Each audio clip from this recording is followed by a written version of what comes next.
Hi friends, ನಾನಿವತ್ತು ಹೇಗೆ ನೈವೇದ್ಯ ಮಾಡೋದು ಅನ್ನೋದನ್ನು ನಿಮ್ಮ ಮುಂದೆ ತೋರಿಸ್ತೀನಿ. ಬನ್ನಿ ಫ್ರೆಂಡ್ಸ್.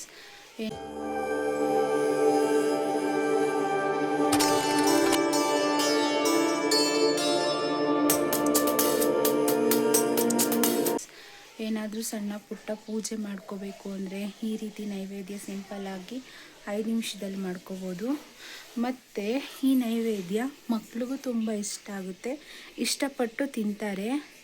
ಸೊ ಸಕ್ಕರೆ ಕಮ್ಮಿ ಹಾಕಿ ಬೆಲ್ಲ ಯೂಸ್ ಮಾಡೋದ್ರಿಂದ ಮಕ್ಳಿಗೂ ಒಳ್ಳೆಯದು. ಬೇಸಿಗೆಯಲ್ಲಿ ಬೆಲ್ಲ ತಿನ್ನೋದ್ರಿಂದ ಒಳ್ಳೆ ಬೆನಿಫಿಟ್ ಇದೆ. ಸೊ ಬನ್ನಿ ಹೇಗೆ ಮಾಡೋದು ಅಂತ ತಿಳಿಸ್ಕೊಡ್ತೀನಿ. ಅದಕ್ಕಿಂತ ಮುಂಚೆ ಯಾರಾದರೂ ನನ್ನ ಚಾನಲ್ನ ನೋಡಿದೆ ಸಬ್ಸ್ಕ್ರೈಬ್ ಮಾಡಿದರೆ ಪ್ಲೀಸ್ ಸಪೋರ್ಟ್ ಮಾಡಿ.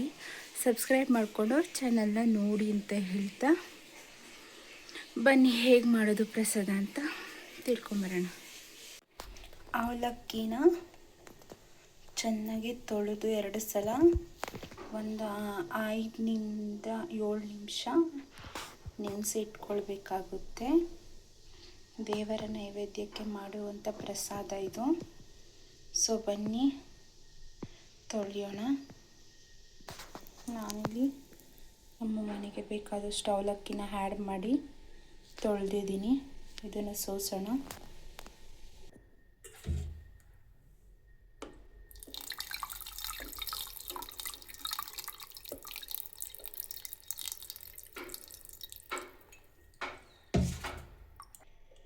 ನೋಡಿ, ತೊಳೆದು 5 ನಿಮಿಷ ನೆನೆಸಿಟ್ಕೊಂಡಿದ್ದೀನಿ. ಸೊ ಬೆಲ್ಲನ ಪುಡಿ ಮಾಡ್ಕೊಳ್ಳೋಣ. ಒಂದು ಅಚ್ಚು ಬೆಲ್ಲ ತೊಗೊಂಡಿದ್ದೀನಿ. ಇದರಲ್ಲಿ ಒಂದು ಅರ್ಧ ಅಚ್ಚು ಹಾಕಿದ್ರೆ ಸಾಕಾಗುತ್ತೆ. 3/4 ಅಚ್ಚಾದರೂ ಹಾಕಿ ಈ ರೀತಿ ಇಟ್ಕೊಂಡು ನಾನು ಚಾಕುದಲ್ಲಿ ಪುಡಿ ಮಾಡಿದ ಕಲ್ಲಲ್ಲಿ ಸಣ್ಣ ಸಣ್ಣದಾಗಿ ಪುಡಿ ಮಾಡಿಟ್ಟಿದ್ದೀನಿ. ಈಗ ಯಾವ ರೀತಿ ಮಾಡೋದು ಅಂತ ನೋಡೋಣ. ನಾವು ನೆನೆಸಿರೋವಂಥ ಅವಲಕ್ಕಿನ ಸೋಸಿಟ್ಕೊಂಡು ಇದಕ್ಕೆ ಆ್ಯಡ್ ಮಾಡೋಣ.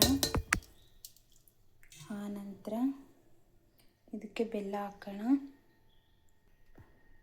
ಬೆಲ್ಲ ಹಾಕಿದ್ದೀನಿ. ಸ್ವಲ್ಪ ಸಕ್ಕರೆ ಹಾಕೋಣ. ಬೆಲ್ಲ ಹಾಕಿರೋದ್ರಿಂದ ಸಕ್ಕರೆ ಅವಶ್ಯಕತೆ ಇರೋದಿಲ್ಲ, ಆದರೂ ಸ್ವಲ್ಪ ಹಾಕೋಣ.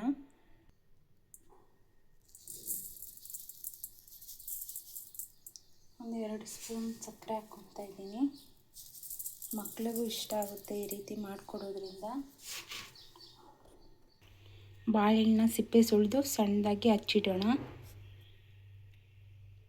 ನೋಡಿ, ಬಾಳೆಹಣ್ಣ ಈ ರೀತಿ ಚಿಕ್ಕದಾಗಿ ಕಟ್ ಮಾಡಿ ಇಟ್ಕೊಂಡಿದ್ದೀನಿ. ಇದನ್ನು ಅವಲಕ್ಕಿಗೆ ಆ್ಯಡ್ ಮಾಡೋಣ.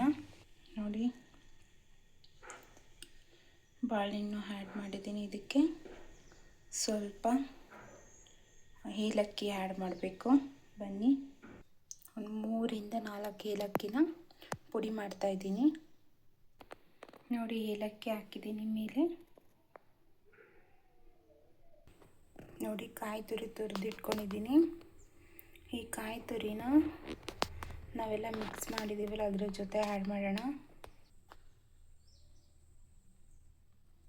ಕಾಯಿ ತುರಿ ಹಾಕ್ತಾಯಿದ್ದೀನಿ. ಈ ರೀತಿ ಸಿಂಪಲ್ಲಾಗಿ ನೈವೇದ್ಯನ ಮಾಡ್ಕೋಬೋದು. ಮಕ್ಳಿಗಂತೂ ತುಂಬ ಅಂದರೆ ತುಂಬ ಇಷ್ಟ ಆಗುತ್ತೆ ಬೆಲ್ಲ ಹಾಕಿರೋದ್ರಿಂದ.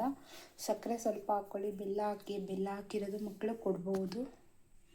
ಸೊ ನಾನಿವಾಗ ಏಲಕ್ಕಿ, ಆಮೇಲೆ ಕಾಯಿ, ಬಾಳೆಹಣ್ಣು ಮತ್ತು ಅವಲಕ್ಕಿ, ಸ್ವಲ್ಪ ಸಕ್ಕರೆ, ಬೆಲ್ಲ ಇಷ್ಟು ಹಾಕಿ ನೈವೇದ್ಯ ರೆಡಿ ಮಾಡಿದ್ದೀನಿ. ಸೊ ಇದನ್ನು ಮಿಕ್ಸ್ ಮಾಡೋಣ.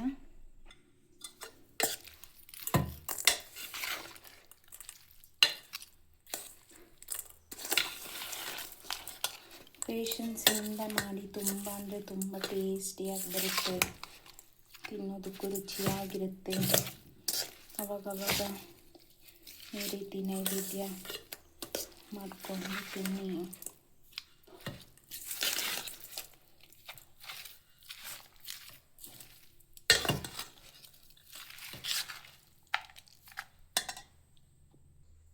ನೋಡಿ, ನೈವೇದ್ಯ ರೆಡಿ ಆಗಿದೆ. ದೇವರಿಗಿಟ್ಟು ಆನಂತರ ನೀವು ತಿನ್ನಿ. ಮಕ್ಕಳು ಕೊಡಿ, ಮಕ್ಕಳು ತುಂಬ ಇಷ್ಟಪಡ್ತಾರೆ. ಸಕ್ಕರೆ ಸ್ವಲ್ಪ ಅವಾಯ್ಡ್ ಮಾಡಿ, ಬೆಲ್ಲ ಹಾಕಿ ಚೆನ್ನಾಗಿರುತ್ತೆ. ಈ ರೀತಿ ಮಾಡ್ಕೊಂಡು ತಿನ್ನಿ. ನನ್ನ ಚಾನಲ್ಗೆ ಸಬ್ಸ್ಕ್ರೈಬ್ ಮಾಡಿಕೊಂಡು ನನ್ನ ವೀಡಿಯೋಸ್ನ ನೋಡಿ, ಪ್ಲೀಸ್ ಸಪೋರ್ಟ್ ಮಾಡಿ.